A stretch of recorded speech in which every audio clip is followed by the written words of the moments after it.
Enciende una luz, déjala brillar, la luz de Jesús. Irmãos queridos, é uma honra e um privilégio para mim retornar a esta querida igreja. E nesta noite eu quero trazer para vocês uma palavra de consolo. E o texto que nós vamos ler está em Marcos capítulo 4, versos 35 a 41. Eu peço a você que abra a sua Bíblia e mantenha-na aberta nesse texto, por favor. Marcos capítulo 4, versos 35 a 41. Jesus acalma uma tempestade. Marcos 4, 35 a 41. Naquele dia, sendo já tarde, disse-lhes Jesus: passemos para outra margem. E eles, despedindo a multidão, o levaram assim como estava no barco, e outros barcos o seguiam. Ora, levantou-se grande temporal de vento, e as ondas se arremessavam contra o barco, de modo que o mesmo já estava a encher-se de água. E Jesus estava na popa, dormindo sobre o travesseiro. Eles o despertaram e lhe disseram: Mestre, não te importa que pereçamos? E ele, despertando, repreendeu o vento e disse ao mar: acalma-te, emudece. O vento se aquietou e fez-se grande bonança. Então lhes disse: por que sois assim tímidos? Como é que não tendes fé? E eles, possuídos de grande temor, diziam uns aos outros: quem é este que até o vento e o mar lhe obedecem? Eu queria conversar com vocês sobre o tema: não desanime, não tenha medo, Jesus está no controle. Quero dizer para você nesta noite que as tempestades da vida existem, e elas são inevitáveis.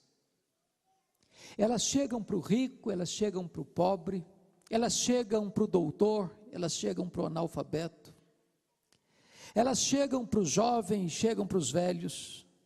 As tempestades chegam para os crentes e até para os descrentes. Muitas vezes essas tempestades chegam e transtornam a nossa vida. É uma enfermidade grave, é um acidente dramático, é um luto doloroso, é um divórcio amargo, é uma perda financeira radical, é uma situação que você não imaginava e que vem, se instala na sua vida, de forma que você não previa, porque as tempestades são inevitáveis. Nós não vivemos aqui numa redoma de vidro, nós não vivemos aqui numa estufa, nós não vivemos aqui blindados. Mesmo crentes no Senhor Jesus, mesmo salvos pela graça de Deus, mas nós estamos sujeitos às doenças, às lutas, às batalhas, às aflições, às tribulações dessa vida, porque as tempestades são inevitáveis. Mas mais do que isso, eu queria dizer ainda a título de introdução, que as tempestades são também, além de inevitáveis, elas são inesperadas. Elas chegam de súbito, sem mandar telegrama, sem mandar aviso prévio, sem tocar campainha. E muitas vezes essas tempestades chegam e põem a nossa vida de ponta cabeça. Pense comigo naquela pessoa que vai ao médico para um exame de rotina e sai de lá com a informação de que está com uma doença grave. Pensa comigo um casal que depois de 20 anos de vida conjugal, de harmonia, de paz, de repente um fato acontece, um caso acontece, uma traição acontece, que machuca, que dói, que fere, que sangra. Muitas vezes essas situações chegam e nós não estamos programados, nós não estamos agendados com a crise, com a tempestade. Curiosamente, irmãos, não sei se vocês já perceberam no texto, mas quando eles entram naquele barco, não havia tempestade. Quando eles estão no meio da viagem, a tempestade chega, e não era uma tempestade de chuva, era tempestade de vento. Por que tempestade de vento? Deixa eu lhes explicar um fato muito interessante. Esse mar da Galileia, como vocês sabem, não é um mar de água salgada, é um mar de águas doces. Na verdade é um lago, chamado Lago de Genezaré. É um lago que tem 21 quilômetros de comprimento por 14 quilômetros de largura. E esse lago fica abaixo do nível do mar. E esse lago é encurralado por montanhas, chamadas montanhas de Golã. E é um fenômeno que acontece naquela região muito curioso. De vez em quando, os ventos gelados que descem lá do Monte Hermon, no extremo norte de Israel, a maior montanha de Israel, cujo cimo está sempre coberto de gelo, os ventos gelados descem desta montanha e, encurralados pelas montanhas de Golã, batem na superfície desse lago e de repente o sol está claro e acontece uma tempestade de vento. E foi exatamente isso que aconteceu. Inesperadamente eles saem e de repente são colhidos por uma tempestade de vento. Diz a Bíblia que o mar fica agitado, que eles correm risco de sossobrar, de ir a pique, de afundar. O barco já estava se enchendo de água. A tempestade da vida é assim também. Chega de súbito, chega repentinamente, chega e nos atinge, e muitas vezes nos enche de temor e de pavor diante da gravidade da crise. Mas em terceiro lugar, a título de introdução, as tempestades da vida não são apenas inevitáveis e imprevisíveis, elas são, em terceiro lugar, também inadministráveis. Notem isso. Aqueles discípulos, boa parte deles, conhecia cada palmo daquele lago, daquele mar. Muitos deles eram pescadores, e ali era o seu território, ali era o seu habitat, ali era o seu ganha-pão, ali era o lugar onde eles conheciam, ponto por ponto, metro por metro, palmo por palmo. Aquele mar era o lugar mais doméstico da vida deles, mais conhecido e familiar da vida deles. Mas de repente a crise chega e eles tentam administrar a crise, eles tentam remar, eles tentam administrar o barco, mas a tempestade ficava cada vez mais forte e eles não tiveram mais controle da situação. Talvez você que está aqui hoje esteja passando por uma tempestade.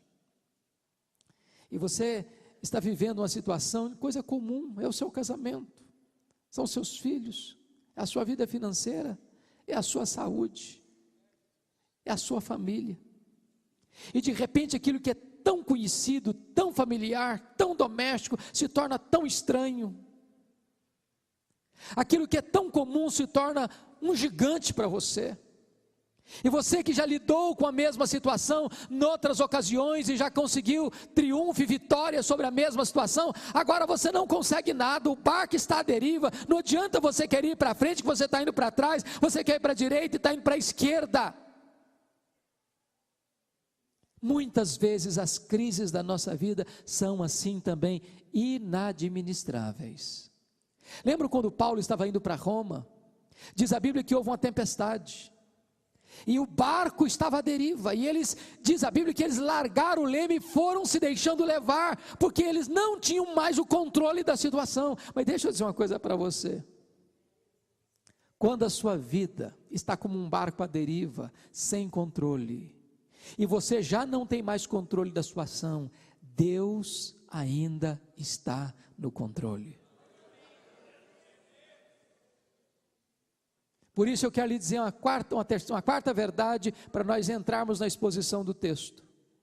A título de introdução: as tempestades são inevitáveis, as tempestades são imprevisíveis, as tempestades são inadministráveis, mas em quarto lugar, graças a Deus, as tempestades são pedagógicas, instrutivas. Deixa eu dizer uma coisa para você.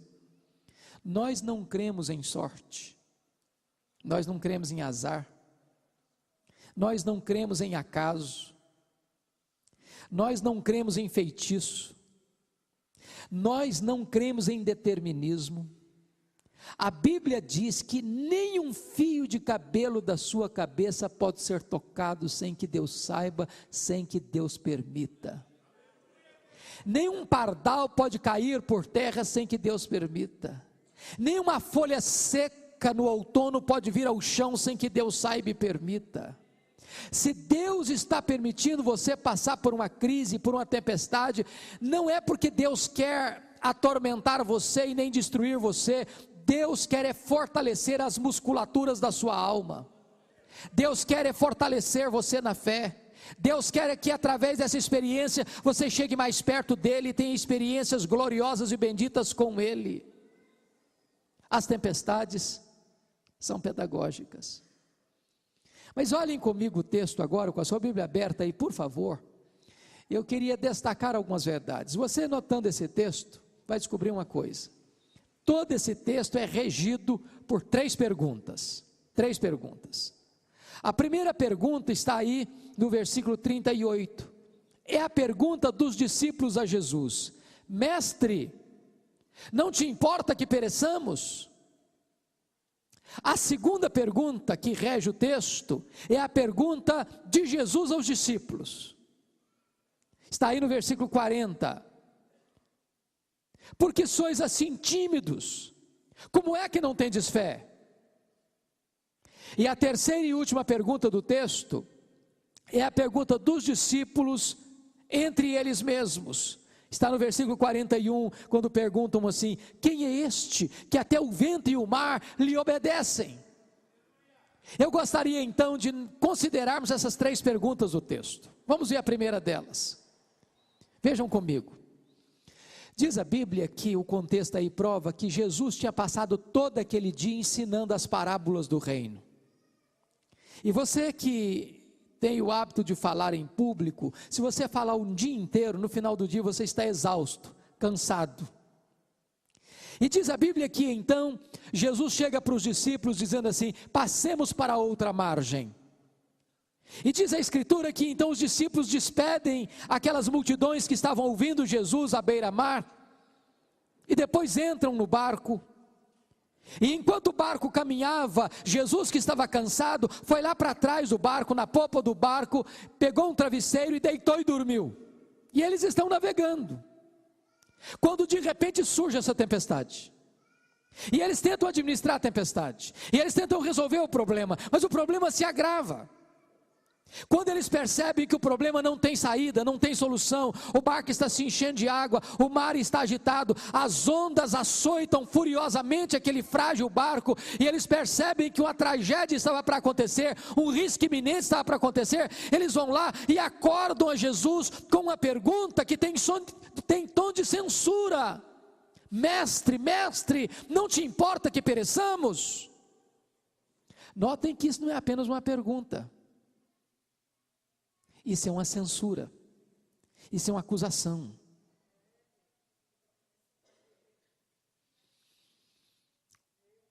Agora para pensar comigo o seguinte: por que que os discípulos fazem essa pergunta de desespero e de censura a Jesus? Não te importas?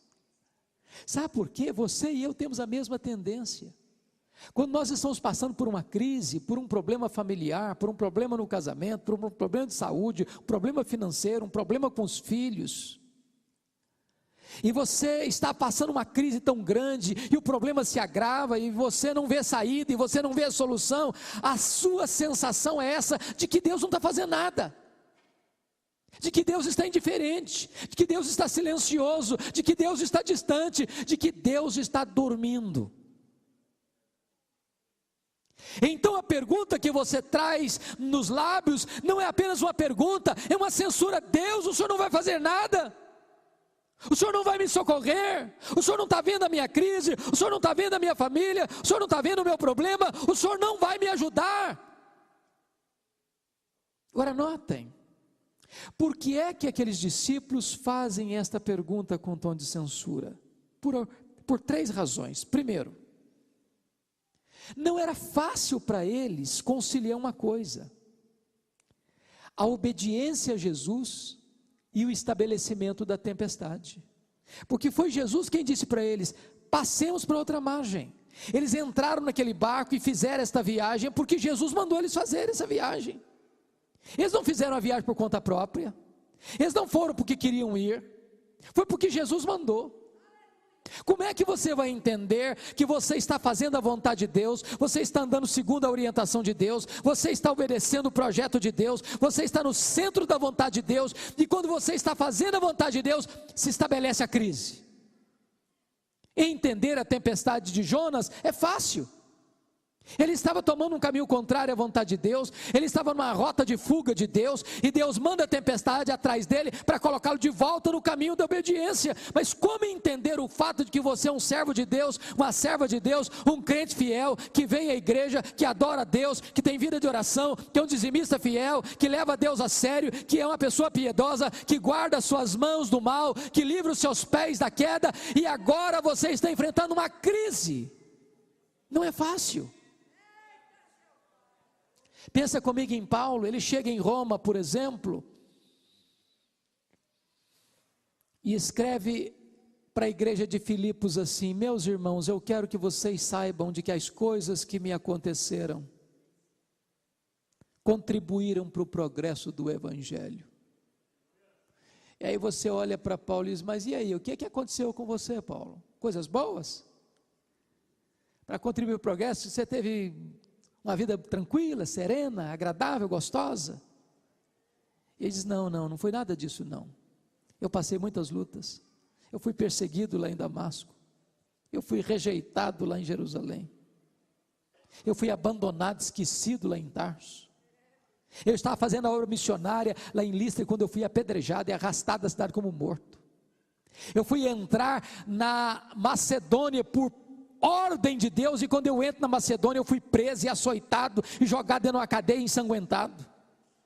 Eu fui fazer a obra de Deus lá em Tessalônica, eu fui enxotado da cidade. Eu fui para Bereia e eles me escorraçaram da cidade. Eu fui pregar o evangelho lá em Atenas e eles me chamaram de um tagarela. Eu fui plantar uma igreja lá em Corinto e eles me acharam que eu era um impostor. Eu fui para Éfeso plantar uma igreja e eu enfrentei lutas maiores que minhas forças. Eu fui levar uma oferta para os pobres de Jerusalém e eles me prenderam lá. Eu fui para Roma porque Deus me queria em Roma e disse: coragem, Paulo, porque eu quero que você vá para Roma. No dia que eu embarquei para Roma, eu enfrentei um naufrágio. Eu cheguei na ilha de Malta e eu fui picado por uma cobra. E eu cheguei aqui agora em Roma algemado. Mas eu quero que vocês saibam uma coisa: todas essas coisas que me aconteceram contribuíram para o progresso do Evangelho.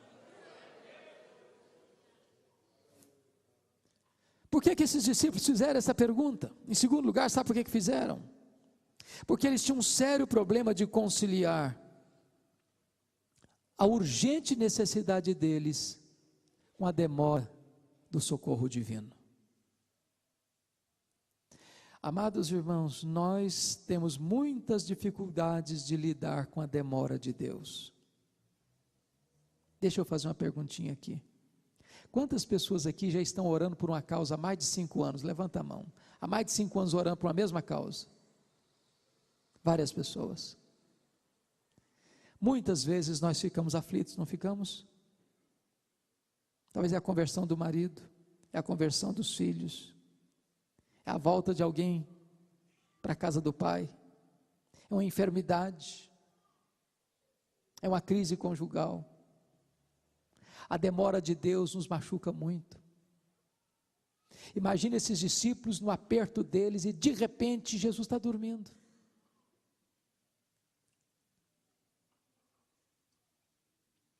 Sabe o que eu fico entendendo quando eu li a Bíblia? Eu acho que a maior dor que Marta, irmã de Lázaro, enfrentou na vida não foi a doença do irmão, foi a demora de Jesus. Lázaro ficou doente e Marta mandou o seguinte recado para Jesus: está enfermo aquele a quem amas. Não precisa dizer mais nada. Quem ama tem pressa em socorrer a pessoa amada. Agora pense comigo nessa seguinte coisa: Diz a Bíblia que era um dia de viagem de Betânia ao local onde Jesus estava. Aí Marta manda o emissário para lá, primeiro dia. Aí chega lá onde Jesus estava, um dia de viagem. E dá o recado. Marta mandou dizer que está enfermo aquele a quem tu amas. Aí Jesus dá o seguinte recado, vai lá e diz o seguinte: esta enfermidade não é para a morte, é para a glória de Deus. Agora preste atenção, que quando Jesus chega em Betânia, Lázaro está morto e sepultado há quanto tempo? 4 dias, não vamos fazer as contas comigo. Logo que o emissário saiu da casa de Marta, naquele mesmo dia o Lázaro morreu. O Lázaro morreu, no dia que o emissário saiu de casa. Quando ele chega lá para Jesus no final do dia, para dizer, olha, está enfermo aquele a quem amas, o cara já estava morto e sepultado, sepultava no mesmo dia. Aí Jesus manda o seguinte recado: esta enfermidade não é para a morte não, é para a glória de Deus. Aí no segundo dia o homem volta. Quando chega, sem saber das coisas direito, falava, Jesus mandou dizer que essa enfermidade não é para a morte, não é para a glória de Deus. Mas o Lázaro já estava morto e sepultado, já no segundo dia.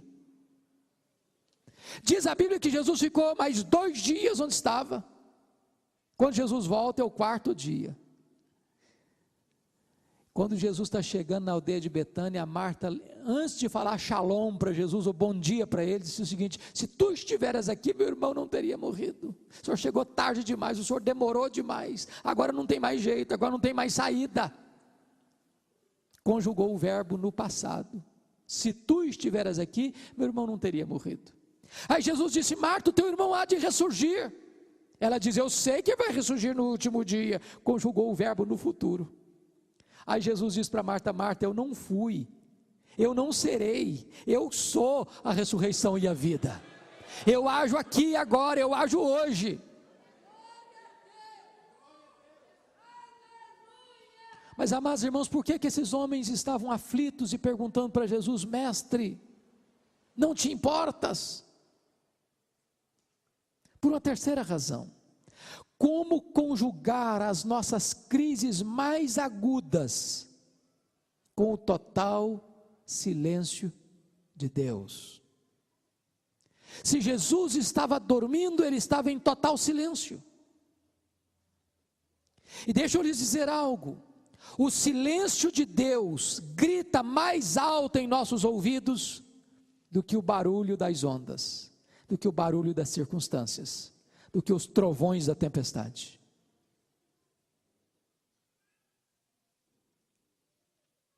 Não é fácil você estar passando por uma situação, e você pede, e você clama, e você ora, e você jejua, e você chora, e os céus estão em silêncio.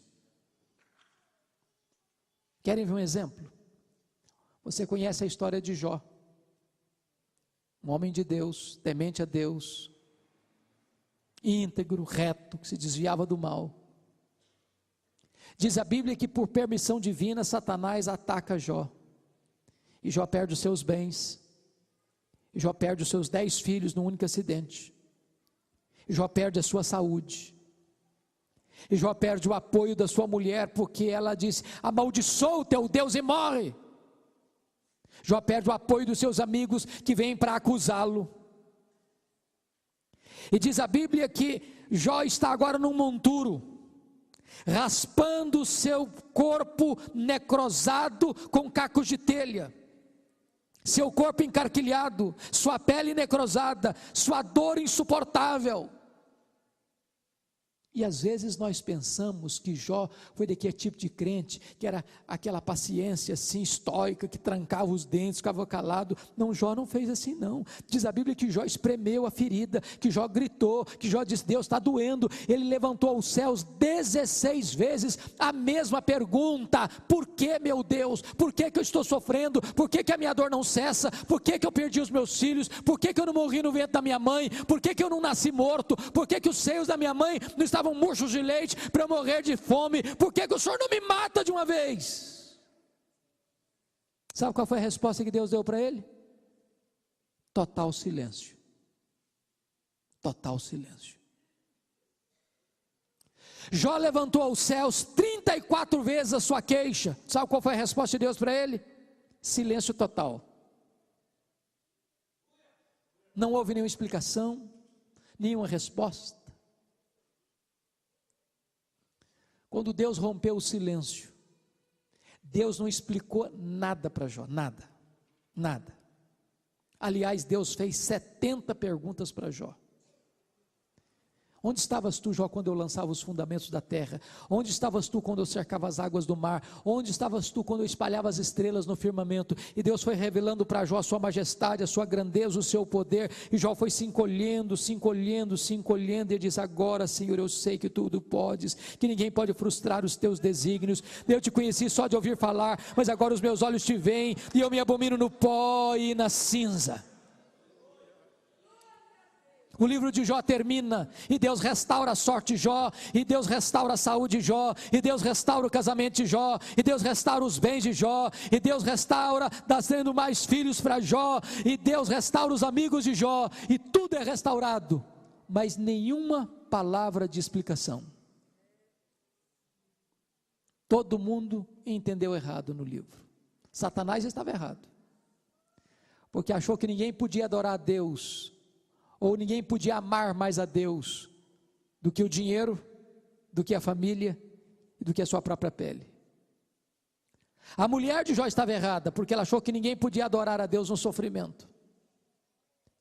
Os amigos de Jó estavam errados, porque pensaram que Jó estava sofrendo por causa de algum pecado grave que ele tinha cometido. Jó estava errado, porque pensou que Deus o afligia sem causa. Deus não promete para você explicações, Deus promete para você restauração. Diz a Bíblia, amados irmãos, que Jesus então se levanta e repreende o vento e repreende o mar e diz: aquieta-te, acalma. E o mar ficou calmo. Como uma fera selvagem, ele se encolhe. O vento que soprava furiosamente fica manso.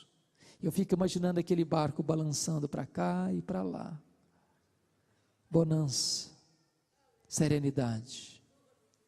E quando a circunstância foi resolvida, agora Jesus faz a segunda pergunta do texto, no versículo 40.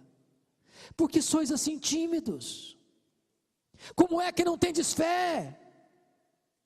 E eu pergunto a você, se você e eu estivéssemos dentro daquele barco, naquela mesma circunstância, será que a nossa reação teria sido diferente da dos discípulos? Possivelmente não. Mas a grande pergunta é: por que é que aqueles discípulos deveriam ter fé e não medo? Para lhes ajudar na memorização, eu vou lhes dar 4 razões, todas começando com a letra P. Primeiro lugar, por que eles deviam ter fé e não medo? Em primeiro lugar, eles deviam ter fé e não medo por causa da promessa de Jesus. Olha o verso 35: passemos para outra margem. Se Jesus disse passemos para outra margem, qual era o destino deles? A outra margem, não era o fundo do mar. Sabe por que você e eu muitas vezes ficamos aflitos, desesperados? É porque muitas vezes nós não acreditamos nas promessas de Deus. Promessa de Deus e realidade é a mesma coisa, porque Deus não deixa nem sequer uma das suas promessas cair por terra. Em todas elas nós temos o amém, em todas elas nós temos o sim de Deus. Amados, o nosso problema de medo é porque nós duvidamos. Nós duvidamos da palavra deste Deus que não pode falhar.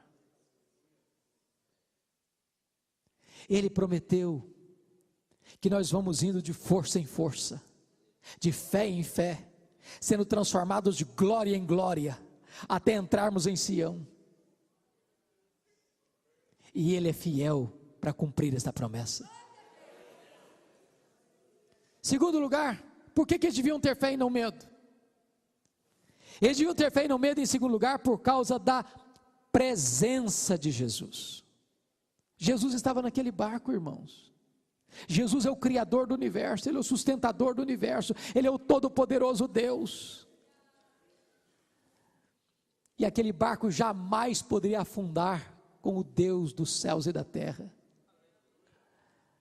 Amados irmãos, o Senhor Jesus nos prometeu assim: eis que estou convosco. Alguns dias, os melhores dias, todos os dias. Até quando? Desde agora e para sempre, pelos séculos dos séculos. Amados irmãos, entendamos isso: o Deus Todo-Poderoso prometeu estar conosco todos os dias. Ele não nos prometeu ausência de tempestades, Ele nos prometeu presença no meio das tempestades. Ele não nos prometeu ausência de lutas, Ele nos prometeu vitória segura. Ele não disse que nós não atravessaríamos os vales da sombra da morte. O que nos tira o medo do coração é saber que Tu estás comigo, a Tua vara e o Teu cajado me consolam. Ele não nos prometeu que nós passaríamos apenas por águas calmas. Ele disse: não, vocês também enfrentarão as ondas, passarão pelos rios, passarão pelo fogo, mas eu estarei contigo e as chamas não arderão em ti. Ele é o Deus que está conosco, Ele é o Deus que caminha conosco, e quando nós não temos mais forças para caminhar, Ele é o Deus que nos carrega no colo.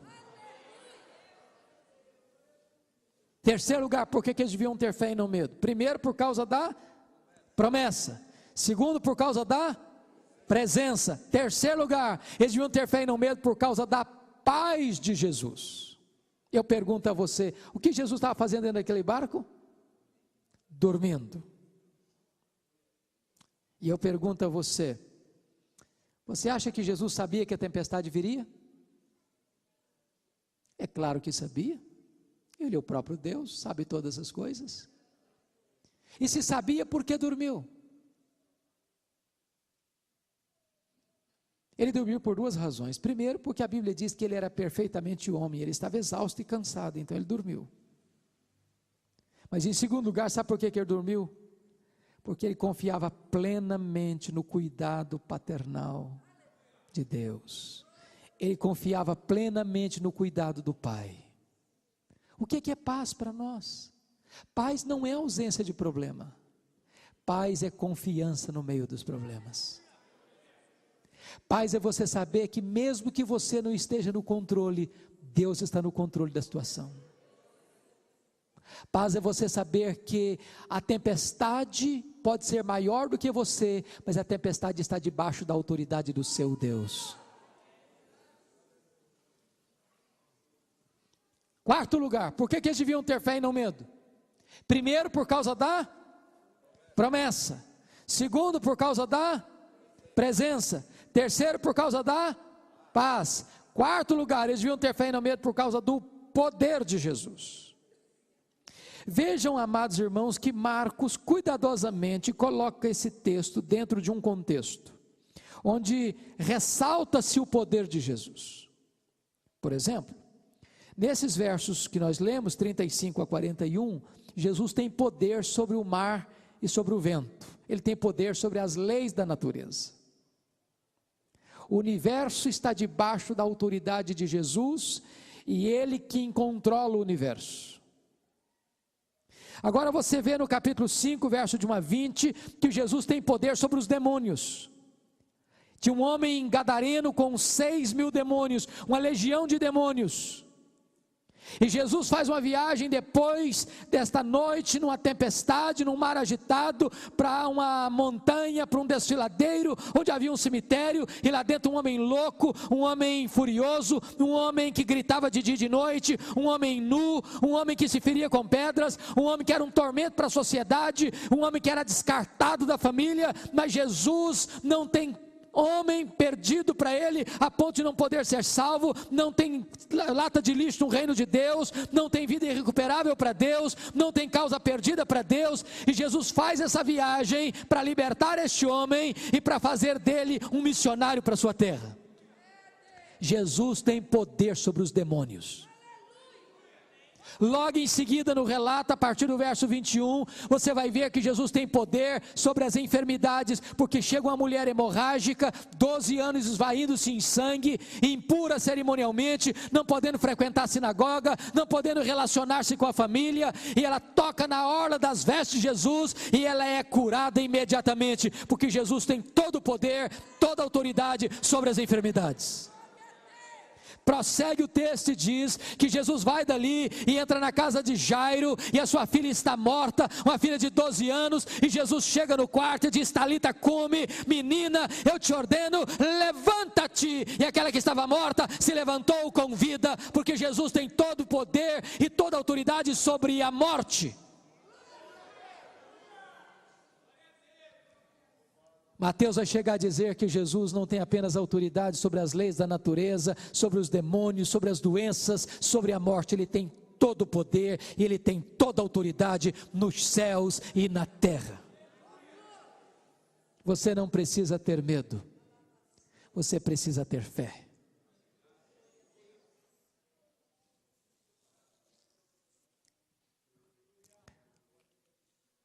Deixa eu dizer uma coisa para você.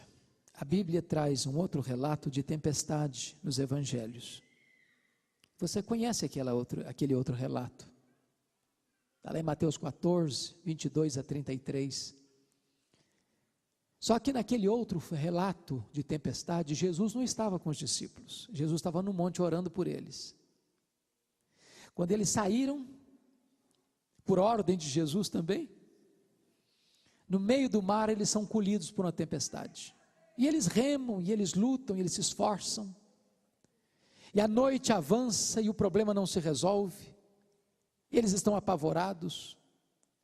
Já era depois das 3 horas da madrugada, na 4ª vigília da noite, quando diz a Bíblia que Jesus vem caminhando sobre as ondas ao encontro deles. E eles ficam espantados, pensando que é um fantasma, e Jesus grita para eles: tende bom ânimo, sou eu, não tenham medo. Você parou para perceber como é que Jesus mudou a metodologia? Nessa tempestade que nós estamos examinando aqui, primeiro Jesus acalma o mar para depois acalmar os discípulos. Na segunda tempestade, primeiro Jesus acalma os discípulos para depois acalmar o mar. Por quê? Por quê? É porque muitas vezes Jesus percebe que a tempestade que mais atormenta você não é a tempestade que está do lado de fora, é a tempestade que está do lado de dentro. Muitas vezes o seu maior problema não é a circunstância, é o sentimento. Eu quero dizer para você que o seu Deus é poderoso tanto para acalmar as tempestades do lado de fora, como as tempestades do lado de dentro. Ele é tanto poderoso para acalmar o mar, como acalmar a alma. Ele é poderoso para trazer bonança à sua vida. De que maneira Jesus chegou àqueles discípulos no mar da Galileia? Diz a Bíblia que andando sobre as águas. Por que ele chegou andando sobre as águas? Sabem por quê?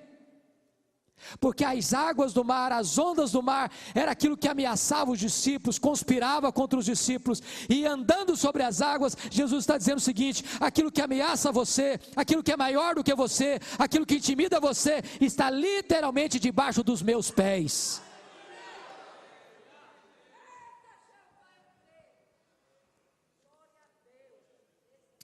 Vamos à última pergunta do texto, está no versículo 41. E os discípulos, possuídos de grande temor, diziam uns aos outros: quem é este, que até o vento e o mar lhe obedecem? Eu fico imaginando essa cena, eles molhados, porque o barco estava se enchendo de água, as ondas batiam e respingavam neles, e aquele clima de tensão, de angústia, de medo, e de repente Jesus se levanta e ordena o mar, e ordena o vento, e tudo começa a se aquietar, as espumas se espalhando pelo mar, as ondas se aquietando, e o barco balançando sobre as ondas que vão se acalmando, e eles olhando uns para os outros, cheios de medo, de temor, perguntando: mas quem é este? Quem é este? Quem é este que até o vento e o mar lhe obedecem? Quem é este? Este é aquele que lá nos refolhos da eternidade, junto com o Pai e com o Espírito Santo, traçar um plano perfeito, eterno. O plano onde você seria alvo do amor de Deus, onde Jesus vestiria pele humana, se encarnaria, nasceria numa manjedoura, cresceria numa carpintaria e morreria numa cruz, mas deixaria o seu túmulo vazio e retornaria ao céu. Quem é este?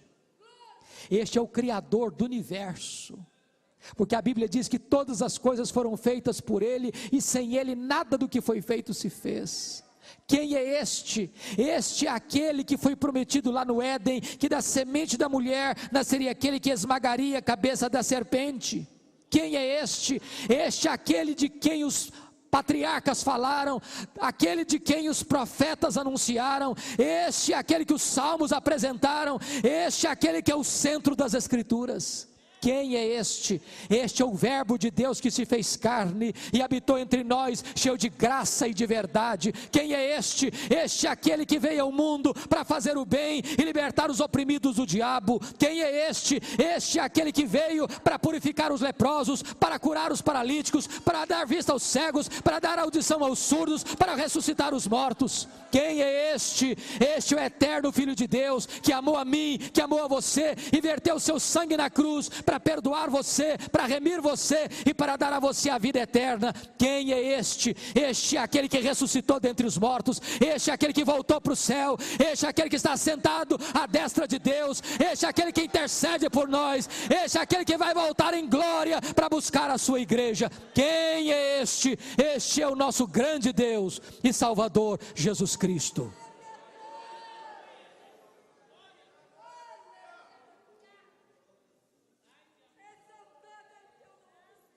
Amados irmãos, eu quero terminar fazendo a seguinte pergunta: se Deus nos ama, por que sofremos? Se Deus nos ama, por que Ele não nos poupa das tempestades? Se Deus nos ama, por que o mar não fique sempre quieto e sossegado? E a única resposta que eu encontro nesse texto, e no segundo texto da tempestade, é que as maiores lições da vida nós não as aprendemos nos dias de mar calmo, mas as grandes lições da vida nós as aprendemos na tempestade.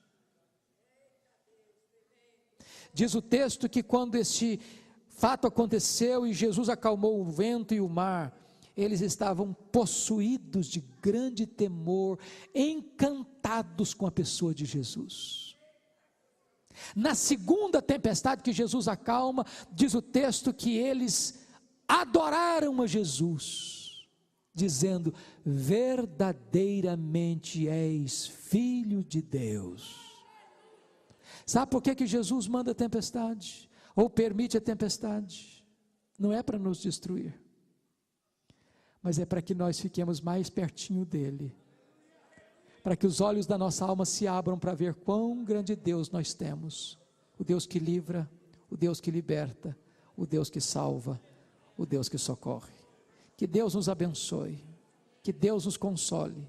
Por isso, não tenha medo, Jesus está no controle. Amém. Enciende una luz, déjala brillar, la luz de Jesús, que brilla en todo lugar, no la puedes esconder, no te puedes callar ante tal necesidad. Enciende una luz en la oscuridad.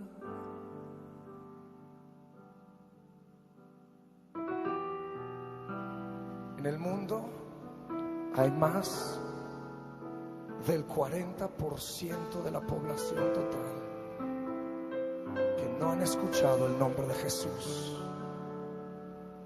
Esto representa 2.4 mil millones de gentes.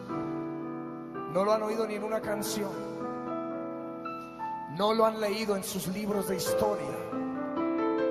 La mayoría ni tiene libros de historia porque ni tienen alfabeto. Una gran parte de ellos son las etnias que viven aislados de la sociedad, en las montañas y en los desiertos del mundo, marginados y olvidados por los demás.